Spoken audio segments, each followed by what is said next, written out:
Here we are ahead of the PGA Championship at Wentworth. We've asked your golf travel customers and golf fans to tweet questions for Lee Westwood and for Darren Clarke. So we're going to start with a couple of easy ones, please. Mark on Twitter says, first of all, Avengers or Guardians of the Galaxy? Oh, Guardians of the Galaxy, oh, yeah. without a doubt. Oh yeah, gotta be Guardians of the Galaxy. Love Groot. Guardians of the Galaxy, has to be. Completely lost on me. Okay, this is easy. Favourite or least favourite playing partners, please? Slow ones, least favourite. Right. Yeah, slow. They are the worst. They are the absolute worst. 36 practice swings before they duff it. Oh, just If you're gonna hit it, if you're gonna hit it bad, hit it badly quickly. Yeah. Most favourite playing partners? Lee Westwood. down. Oh, that was very easy, wasn't it? Okay, Lee, a question for you. Most memorable Forest match you've ever been to? Forest City in the Cup at the Etihad. Forest won 3-0 and City didn't really have a chance. It was about 7 years ago. Happy days. And while we're on Forest, go again next season. What do you need to do over the summer? Get better players. Clearly. All right. While we're on football, Liverpool, would you rather have Sterling or Rodgers at the beginning of next season? Rodgers. Holding the club ransom's not really the way forward. Okay. Would you be upset if Sterling left this summer then? I think there'd be a better team next season if they keep him, but if he wants to go, let him go. If he doesn't want to be there, well, why keep a player who doesn't want to be there? Okay. And are you confident that they can be back up there next year? They've got to make some big signings. You know, they've lost Luis Suarez last year, they lost Stevie G this year. You know, it would appear at the minute that Sterling's going to go, so they're losing a lot of players, but they don't really have any experience in there. There's no Jimmy Carragher there anymore either, so you know they seem to be lacking in guys with a lot of experience there. So maybe sign a few leaders. Yes. Right, here we go from UK Golf Guide on Twitter. The hardest course on tour. This week's pretty hard with the wind blowing and the greens firming up, and this week's pretty tough. Okay, Wentworth.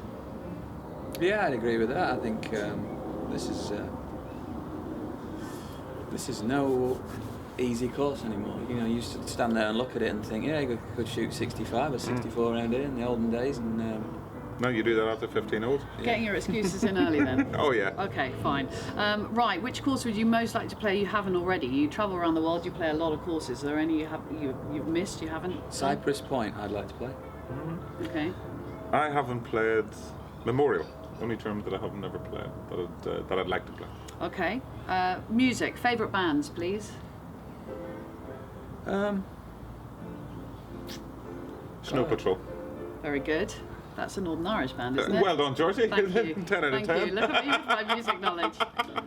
I like anything really. Do you? Anything you don't like? Jazz. Jazz. Oh, I hate jazz. Oh, really? I'm thrash metal, me. I can't stand it. Favourite sporting event you've ever been to, says Sam on Twitter. I'm saying non-golf. Non-golf. Favourite sporting event? Cheltenham. Cheltenham races? Mayweather Pacquiao fight a couple of weeks ago. Yeah, it was incredible, You went to that, wasn't didn't it? you? I did, yeah. I didn't see many punches, but I was there. All right, in body if not in mind. Yes. Ben on Twitter asks, have you ever tried to play golf left-handed? If so, how was it? Yes. And Okay. Lee, can you... It is the internet, I suppose, isn't it? Left hand, yeah, not bad. Okay. Yeah. Lee better than Darren on left-handed golf. When you were kids, what were your handicaps when you were, let's say, turning teenagers, says DC14 on Twitter. Let's go for 13 years old. 13. I started playing when I was 11, went from 36 to 13 in my first year and 13 to 3 in my second year. Okay, so 3. I only started playing when I was 13, so 54 I think was my first handicap, and I won a stable by about 30 points, so that should soon got a cut. You're going to cheat properly. Yeah, he was protecting his handicap at that stage. I'm taking tips from the best. Hugh on Twitter says, it's your last day on Earth. Where'd you go to play golf? My question is, do you play golf at all? Why would you play golf? You go to the pub. Why would you possibly want to go and play golf? Find a golf course as close to the nearest good hospital as you can find. It's your last day. Right. You might be able to resuscitate you if you get there quick enough. And then you get a double whammy. Look at that, he's thought about it. That's too clever, that one. Very good. Gina asks who your style icons are, saying, is David Ginola a style icon for you, Darren? No, our husband, though, in fairness, I mean, he's such a stallion. You know, Andrew, he's a model personified. He should be on the catwalk, personally, I think. I think that might be a private joke, that one.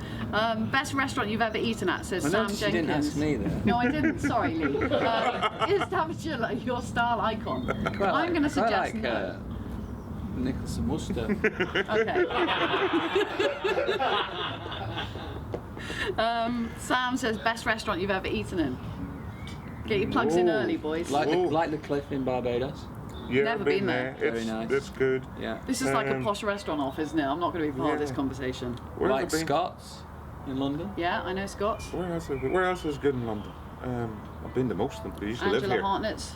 Tom Sellers. Zuma Bangkok we're partial to. Yes, remember. Yeah. Nobu. Yeah. Oh yes. Oh, there we go. Oh yeah. What's the worst question you get asked in interviews, says Megan? Is it this one? Do you like playing golf? What's your favourite golf course? Oh, dear. That's an instant turn. Yeah. Okay, I won't ask you that. I think I might have done already. Never mind, too late. Right, Tom on Twitter. Would you ever consider buying any of Ian Poulter's golf clobber? Well, when I was a bit fatter a few years ago, he did cater for the rather larger sized gentlemen as well, so I have to admit I did wear a few bits and pieces. Right. No. Okay, now actually, while we're on the conversation, you're both very slimmed down, I've noticed. Both of you look very Have good. you noticed? Yeah, I have noticed. I can't help but notice. I'm a little bit jealous. Let's give tips to people who want to slim down and use Lee Westwood and Darren Clarke as their inspiration, please. Stop eating sugar. Okay. Lots of veg, nice lean meat, Right. not too many carbs. High protein, low fat, low carbs. Okay. How do you get around that with the odd, bit of drink? What do you do? Well, you have red wine instead of white wine. Okay. You have gin and tonic or Can I vodka still tonic. drink champagne? Just don't drink. Yeah, just we don't drink. No, I know. We're teetotal. So I know you're both teetotal. We don't drink. This is a silly question really now because it's asking who has the better beard and you've shaved yours off today. Took mine off this morning, so Darren obviously. So has Darren much wins. better beard. Who has the best beard? Yeah, I got a bit of a low setting. I mistakenly the other morning, it was a little bit of a haze. Got the trimmer out and the setting was not the number in which I thought You're it was. back to so stubble. it's gone a little bit too short. Right, who would win in an arm wrestle competition between the two of you? Because you're both Ooh, gym, be don't tight. you? Be close. Would you like to take part in an arm wrestling competition, or would you like No. to keep No, that I don't. speculative? No, I think with trying to participate this week is probably best not because we both want to win. Yeah, you don't want to be like arm tired, do you? No, That'd be terrible. Definitely. Okay. Right arm's tired is never a good thing. Well, I can imagine. Right, what aspect of each other's game do you most admire or are jealous of? I've always been a great admirer of Darren's mental game. And He what? didn't. I don't know why you laughed. He said it with a completely straight face. Well, he does. He's very good at that. He can tell lies with a straight face. He's very good. No, Darren's long iron play is when he's on in the top 3 in the world. And the thing with Lee off the tee, whenever we used to play Ryder Cups together and stuff, blah blah blah. When I'm standing on down the fairways, if he was driving off in the par 4s or whatever, I knew he was going to split them over the I thought fairway. for 1 minute you were going to say Machiffin. It's come on, leaps and bounds. I know. You're a Now wizard. hit the green. You're a wizard. Do you set goals for the year? And if so, what are your goals for this year? I used to set goals, but now I don't really set goals. I just try and improve all the time. Yeah. Okay. If you set goals, you don't achieve them, then is it a failure? Yet if you've had a good year, because you're not going to set low goals, are you? So, whilst you hear people say they set their goals and stuff, some people like it, some people don't. I'm seriously, I don't. And at the end of a season, when you sit down and you think about what you need to, I know that the golf year kind of runs into itself now, actually. But is there a point at which you sit down with your swing coach or your putting coach and set targets for the coming year, or not at all? Well, you're always trying to improve, Yeah. so it doesn't make any difference what it is. We all feel that we can improve, and in whatever areas, everything's room for improvement. I think you sit down at the end of a year and analyse your year and see where things have gone right and where things have gone wrong and which aspects of your game you need to improve, and look at all of the statistics that are available to you. Some of us use statistics off, say, the PGA Tour, the ShotLink. Others, will have a personal sort of statistician as well. So, you bring all those together and, you'll know in the back of your mind as well which parts of the game have let you down. So, you analyse all that, and then that's when you start working the end of that year or the beginning of the next year on the aspect that's let you down. It's when you get to a certain level, everybody hits good shots. It's how good the bad shots are Right. that you hit. So and whether you can roll those 3 shots into 2, or you know, make the odd 6 or 7 footer that you haven't been making that year. So you know, and then you find drills to try and improve that. Now, you talked before winning the Open Championship about the psychological help that you got to just learn to deal with beating yourself up, which is something you're quite famous for, really. Wonderful at that. Brilliant at beating yourself Brilliant. up. And how your head is such an intrinsic part of golf. What have you learned over your years as professionals in terms of bad rounds, bad shots, good rounds, good shots, that kind of thing? Well, it's theoretically, it's much more beneficial to try and forget about your bad shots and remember your good ones. That's a little bit more difficult to do than what's actually how it sounds. But golf is a game of up and downs, and it's going to be, you're going to have good days, you're going to have bad days, and as Lee just said there, you're trying to turn maybe a bad day, which is 75, into a 70 or 71. Yeah.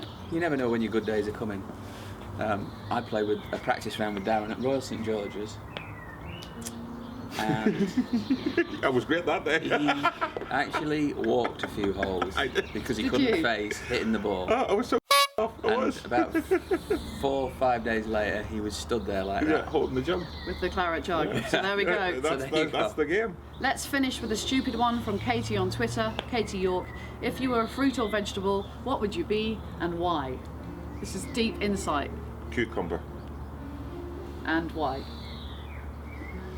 Just the stupidest vegetable you could think of. No. I'll take the fifth on that one. Lee, you can answer. Cucumber. Strange shaped vegetable you picked there. Why, Lee? What's yours? I don't know. Melon? I don't know. Watermelon? Yeah, probably a watermelon. Green melon? Yeah. Okay. You see, pointless question to finish off. But there we go. Ask Lee, ask Darren, gentlemen. Thank you very much. Thank you, Georgie. Thank you. Thank you.